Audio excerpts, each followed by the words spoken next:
Hey my YouTube family, Radhe Radhe, good morning, welcome back to my new vlog. कैसे हैं सब? Hope सब अच्छे होंगे जी। अभी बज रहे हैं सुबह के 10:30 से ऊपर हो चुके हैं और यहाँ पे गुड्डू भी वापस सो चुका है। नहला धुला के मैंने इसको सुला दिया एंड ब्रेकफास्ट भी मैंने इसको करवा दिया था। सो फ्रेंड्स, आज इस टॉपिक पे डिस्कस करने वाले हैं कि हम छोटे बच्चे के साथ घर के सारे काम कैसे मैनेज कर सकते हैं एंड वो भी अच्छे से, जिससे हमारा घर भी एकदम मैनेज रहे, कोई भी सामान इधर से उधर ना हो एंड आप भी कुछ टिप्स एंड ट्रिक फॉलो करके अपने घर को अच्छे से रख सकते हैं। सो फ्रेंड्स, यहाँ पे मैं बता देती हूँ, अभी जैसे 10:30 से ऊपर हो चुके थे। वैसे तो मेरा सारा काम हो गया था ऊपर ऊपर का, जैसे झाड़ू पोछा मैं कभी कभी लगाती हूँ, जैसे डेली नहीं लगाती। छोटे बच्चे के साथ डेली पोछा लगाना भी ज़रूरी नहीं है, हम एक दिन के गैप में भी लगा सकते हैं। तो यहाँ पे बाकी मेरा झाड़ू का, क्लीनिंग का सब कुछ हो गया था एंड कुकिंग का भी हो चुका था, क्योंकि मुझे ये काम टाइम पे ही करने रहते हैं। मेरे हस्बैंड जाते हैं ऑफिस, तो मुझे 10 बजे के आसपास उनका टिफ़िन रेडी करके देना पड़ता है। तो मैं अपना जो भी मतलब एकदम छोटा काम होता है, जैसे कोई भी सामान इधर इधर से उधर फैला, या मुझे सुबह टाइम रहता है तो मैं सुबह ही निपटा देती हूँ वो।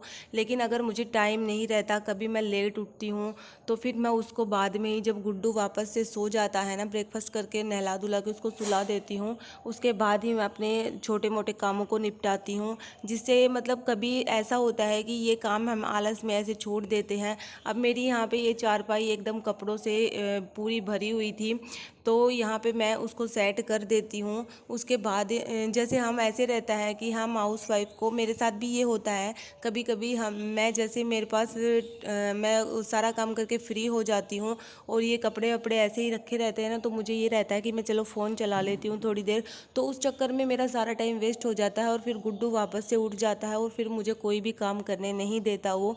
तो हम फ़ोन वोन को न चलाने की बजाय हम अपने काम पे फोकस करें एंड जिससे हमारा घर भी अच्छे से मैनेज रहेगा और सही भी दिखेगा। तो आप लोग भी अगर फ़ोन की एक एडिक्टेड हो चुके हो तो उसको थोड़ा दूर करो। मैं तो मतलब अपने पे यही आजमाती हूँ। एंड हम जैसे बच्चा अगर थोड़ा सा बड़ा हो चुका है, जैसे 3 साल का हो चुका है, 2 साल का हो चुका है, यहाँ तक कि मेरा बच्चा अभी 14 मंथ का हुआ है, तो मैं उसको भी ये धीरे धीरे सिखाने लगी हूँ। जैसे कोई भी सामान इधर उधर से रखा हुआ होता है ना, तो वह मैं अपने आप को उसको पकड़ाने के लिए बोलती हूँ कि मुझे दो, या फिर वहाँ रख के आओ, या फिर पापा को दो। ऐसे आप भी अपने, जैसे थोड़ा बड़ा बेबी हो चुका है 2.5 साल का, तो वो अच्छे से समझने लग जाता है बातों को, तो आप भी उसको जो भी, जैसे उसने पानी पिया है गिलास में, तो गिलास सिंक के पास रखे आओ। ऐसे छोटे मोटे काम अगर हम बच्चों को भी बोलेंगे ना, तो वो भी सीखने लगेगा और हमारा काम और आसानी से हो जाएगा। एंड जब बेबी छोटा है उसकी बात करें तो हम, तो आप उसको सुला के ही काम कर सकते हो। जैसे कुछ बेबी ऐसे होते हैं कि रोते नहीं हैं, अपने आप खेलने लग जाते हैं, लेकिन जो टोडलर्स का ये होता है, कभी ये छेड़ा कभी वो छेड़ा।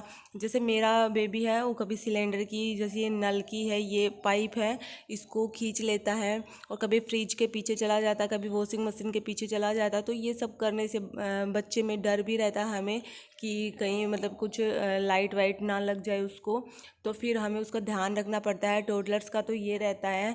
तो जैसे छोटा बच्चा हो तो हम उसको ऐसे ही खिलौने इधर उधर गिरा के भी काम कर सकते हैं, लेकिन जब बच्चा घुटनों के बल चलना सीख जाता है या फिर वैसे ही चलना सीख जाता है ना, तो उसके लिए काम बहुत ज़्यादा डिफ़िकल्ट रहता है। वो बिल्कुल भी मतलब कि जैसे सोया हुआ रहता है तो हम अपना काम निपटा सकते हैं, नहीं तो हम बिल्कुल भी उसके जगने पे अपना काम बिल्कुल भी नहीं निपटा सकते। ये मेरे साथ हुआ है और मैं ये एक्सपीरियंस कर चुकी हूँ, अपनी लाइफ में कर भी रही हूँ। तो जैसे घर में कोई भी मेंबर हो आपके, वैसे अगर जॉइंट फैमिली में रहते हो तब तो कोई भी दिक्कत नहीं है, वैसे अगर वैसे रहते हो तो फिर बच्चे को सुला के ही आप अपना काम मैनेज करना पड़ेगा। एंड जो जॉइंट फैमिली में जो रहते हैं वो तो किसी को भी अपना बच्चा पकड़ा दे, जैसे सासू माँ को पकड़ा दे या फिर कोई भी ननद वगैरह वगैरह हो घर में कोई भी, तो उनको पकड़ा के हम अपना काम मैनेज कर सकते हैं। एंड आप हस्बैंड की भी हेल्प ले सकते हैं। जैसे मैं मॉर्निंग और इवनिंग में अपने हस्बैंड की बहुत ज़्यादा हेल्प लेती हूँ। तो मेरा जो बेबी है वो उन्हीं के पास रहता है इस टाइम पे। मॉर्निंग का मैं जब उठने से पहले, वैसे तो हमें अगर जल्दी काम निपटाना है ना, तो जल्दी उठने की आदत डालनी रहती है। जल्दी अगर उठ जाएंगे ना, तो बेबी के उठने से 1 घंटे पहले ही हम अपना सारा काम निपटा लेंगे। जो भी मतलब मॉर्निंग का होता है, ऑलमोस्ट काम तो क्लीनिंग का हो ही जाता है 1 घंटे में। तो फिर हमें ये आदत हमारी सुधारनी पड़ेगी एंड आलस छोड़ने पड़ेंगे, तभी हमारा घर का काम जो है अच्छे से मैनेज हम कर पाएंगे। बिना मतलब आलस को भगाए कुछ भी नहीं होता। जैसे मैं भी कभी कभी आलस कर जाती थी एंड अभी मेरी हैबिट्स में काफ़ी ज़्यादा सुधार आ चुका है और मैं जब जल्दी उठती हूँ ना तो मेरे काम भी ऑलमोस्ट कंप्लीट हो ही जाते हैं जल्दी टाइम से और मुझे अच्छा भी लगता है।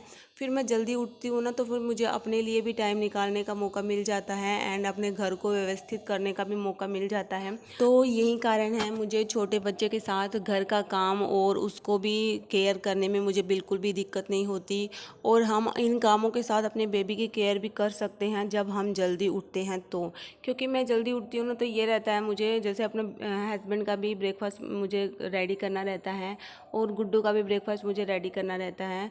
जैसे ब्रेकफास्ट में उसको कोई फ्रूट खिला दूँ या फिर कभी मैं उसके लिए कोई रेसिपी बना देती हूँ तो उसमें टाइम लगता है। तो हम ऐसे जल्दी उठ के अपने बेबी की केयर भी अच्छे से कर सकते हैं एंड फ्रेंड्स अपने पे भी ध्यान दे सकते हैं। जैसे हम जैसे न्यू मॉम होती है वो बेबी होने के बाद एकदम से टेंशन में हो जाती है और अपने पे बिल्कुल भी ध्यान नहीं देती, यहाँ तक कि वो मतलब उसके डिप्रेशन में जाने के चांसेस रहते हैं।